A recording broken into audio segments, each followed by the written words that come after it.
Democratic leader. Mr. President. Mr. President, it is very, very difficult to put into words what has transpired today.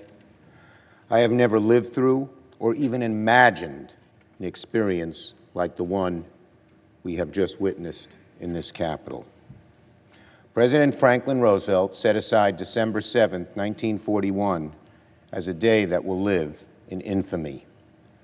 Unfortunately, we can now add January 6, 2021, to that very short list of dates in American history that will live forever in infamy. This temple to democracy was desecrated, its windows smashed, our offices vandalized. The world saw Americans' elected officials hurriedly ushered out because they were in harm's way. The House and Senate floors were places of shelter until the evacuation was ordered, leaving rioters to stalk these hallowed halls. Lawmakers and our staffs, average citizens who love their country, serve it every day, feared for their lives. I understand that one woman was shot and tragically lost her life. We mourn her and feel for her friends and family. These images were projected to the world. Foreign embassies cabled home their home capitals to report the harrowing scenes at the very heart of our democracy. This will be a stain on our country, not so easily washed away.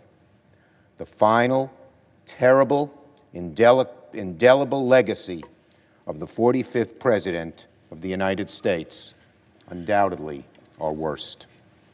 I want to be very clear. Those who perform these reprehensible acts cannot be called protesters. No, these were rioters and insurrectionists, goons and thugs, domestic terrorists. They do not represent America. They were a few thousand violent extremists who tried to take over the Capitol building and attack our democracy. They must and should be prosecuted to the full extent of the law, hopefully by this administration, if not, certainly by the next. But make no mistake, my friends, today's events did not happen spontaneously. The president who promoted conspiracy theories that motivated these thugs, the president who exhorted them to come to our nation's capital, egged them on. He hardly ever discourages violence and more often encourages it. This president bears a great deal of the blame. This mob was in good part President Trump's doing, incited by his words, his lies. This violence, in good part, his responsibility, his everlasting shame. Today's events certainly would not have happened without him. Now, January 6th will go down as one of the darkest days in recent American history.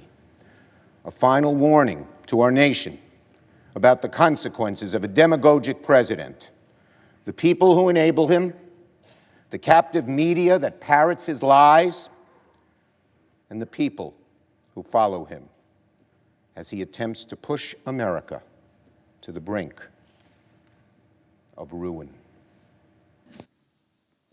Mr. President.